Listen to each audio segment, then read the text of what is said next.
So last two games, you obviously showed progress from the ball at Illinois against a good defense, and then last week, the best performance since the first 2 weeks of the season. I guess what have you seen from the guys to be able to increase production late in the season?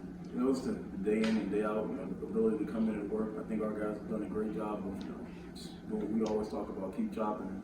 They continue to come to practice every day and, continue to work hard, take coaching. That's, obviously step one for those guys to take coaching and listen. Because you got transfers across the country, obviously, and they're setting their ways and certain things, and you kind of have to develop them a little different because they already have tendencies that are a little different from what you may teach.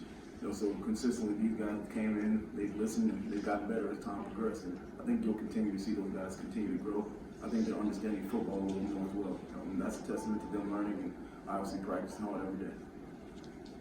How much of that you think, Effrem, is like Jalen was in here the other day talking about he's more comfortable with little nuances of what each offensive lineman and tight ends, just what they can and can't do maybe. How much do you think that's played into what we've seen lately where guys just know maybe, all right, I'm going to have to cut here, or I can get this much, or I can't do this right here. And there's a comfort between the two, that relationship. That means a lot, obviously, because in the springtime and the summertime, you don't get quite a amount of the same reps as you would in the fall, and obviously things are different.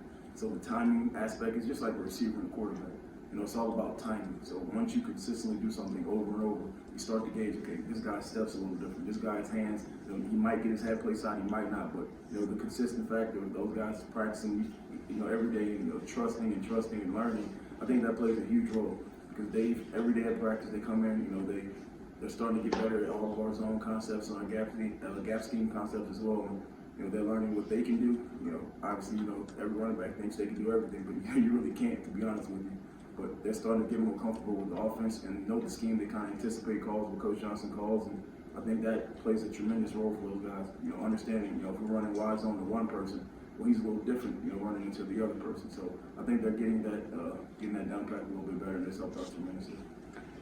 With Effrem Reed's team, the role he had last week was the most we'd seen from him since Akron. I guess, is that kind of like something you guys saw you'd be able to take advantage of it with what they showed defensively? And I know Mel yesterday said he had a good week of practice leading up to it, but just seeing a little bit more of him.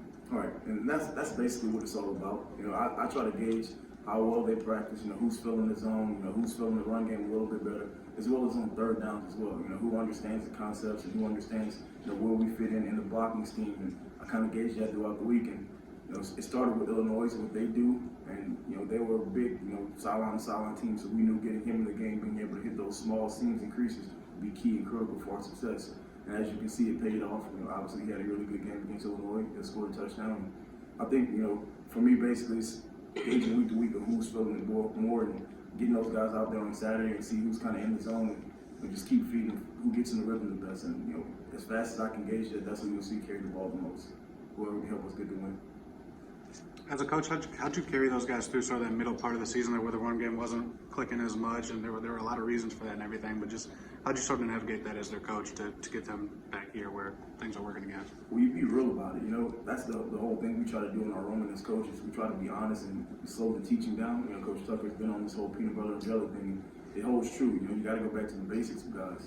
And, for us, we see all throughout the year the consistency factor. Maybe we're running wide zone and we cut the ball up too soon. Well, what if I would have stayed on track? Same thing with inside zone. What if I would have trusted a little bit more?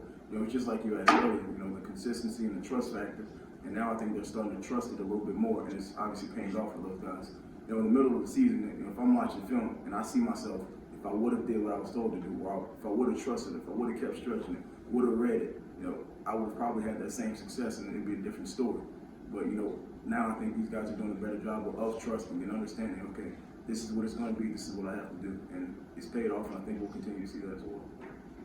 Can you speak to the whole run game operation? It feels like the tight ends are starting to block a little bit better. The interior line's a lot more consistent, get more push. Can you talk about that a little bit? Guys are just working hard. You have guys, DJ Barker's done a tremendous job.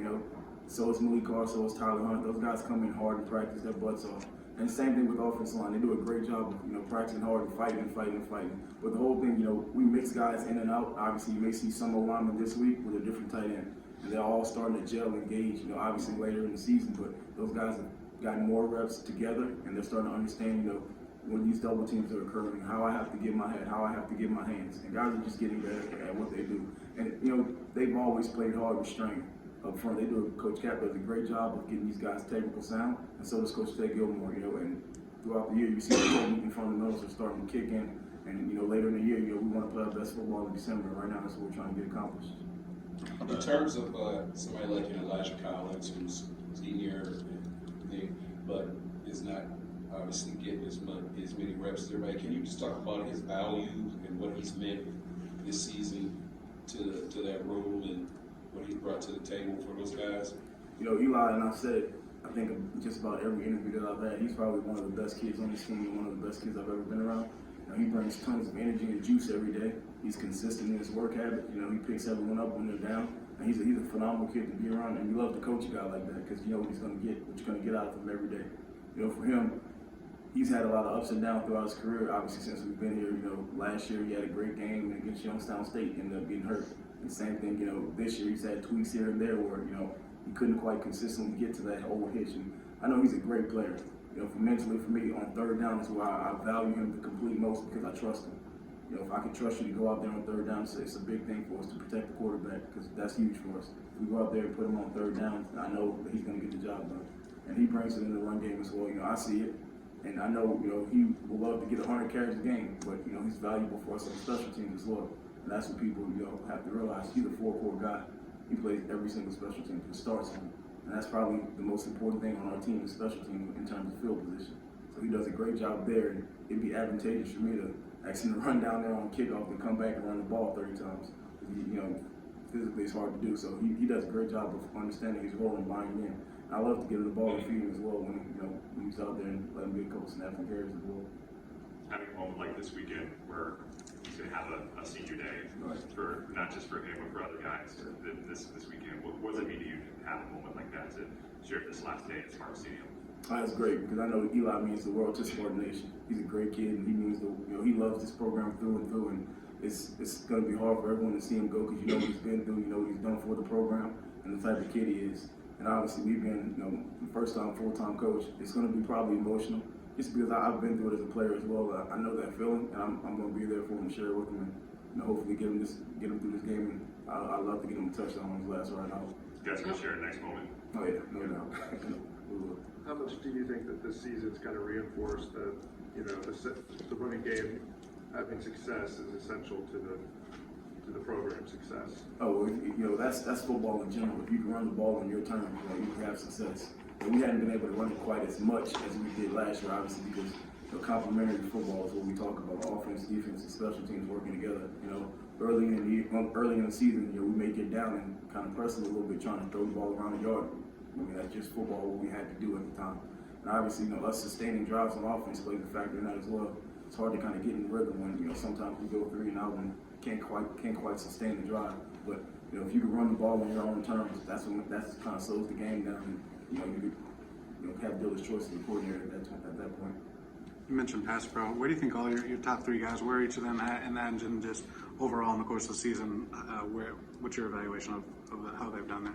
I think they've all done a great job. I think they all understand.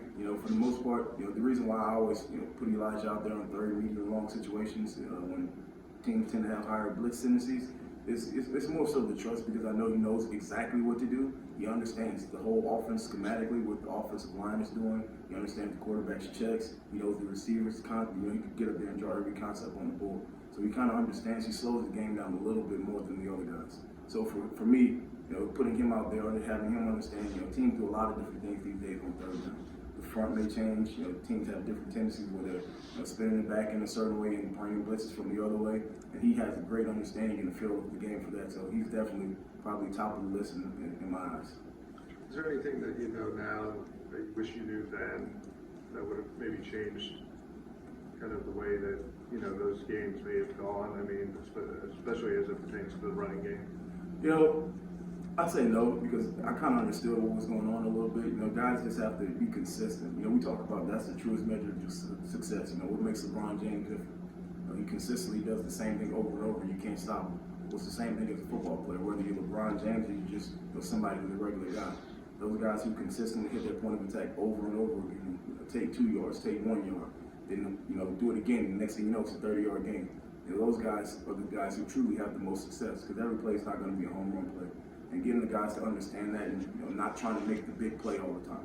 Now, that's not football. The big plays will come when you do your job the right way over and over again. When you look outside this morning and see snow coming down, do you have a message to your guys before practice or anything about this is kind of run game weather or anything like that? Well, just told them tighten up. I'm from South Louisiana, so I'm not used to it either. But the good thing for Coach Tucker, he doesn't like it either. So we're all good. We're inside today, so that's a blessing.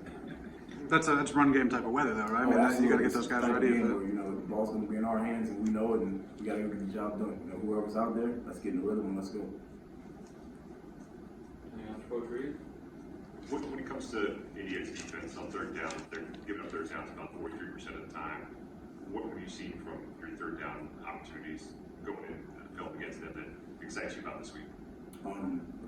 Indiana's defense? Yes. The opportunity presents us because, they're a big, really good team, really good scheme, good defensive, a lot of good players over there as well. For us, it's going to be about us doing what we do over and over again and just having success. It's not going to be anything special. We'll go out there on third down. And they obviously have their tendencies and their blitzes and everything. And it's just about us knowing what to do. And I think if we know what to do and know who we're supposed to block, I think we'll be fine in that instance. We just have to go out there and execute. Try to create and stay in front of the sticks. If we can create third and short situations, I like our chances higher than the third, medium, and long situation. And that's what it's all about, playing football in front of the chains. What's it been like seeing Kenneth walk into the NFL and do what he's been able to do? Are you in touch with him much anymore? Kenneth actually called me Thursday night before they were going to Germany. They were on a flight to Germany, and he was the only one up on the plane. It's like, Coach, I've never been on a flight this long before. I was like, well, just go to sleep. I don't know what to tell you. But I've been in touch with him quite constantly, actually. He's a great kid, talk to him all the time. And obviously, it's great to see him having the success he's having. He calls and checks on the guys all the time, Him and Eli talk all the time. He's obviously built a relationship with Jalen and Jarek as well, and Jordan Simmons as well. So he checks on the guys, and he asks me. He watches all of our games. So he'll shoot me a text. Man, Coach, they should have scored right here. We should have had this. Oh, good run. He's always just constantly hitting those guys up. He's a great kid. And he's congrats to him. I hope he wins Rookie of the Year for sure. Thanks, Coach. Thanks. Thank you guys. Thanks, Effrem.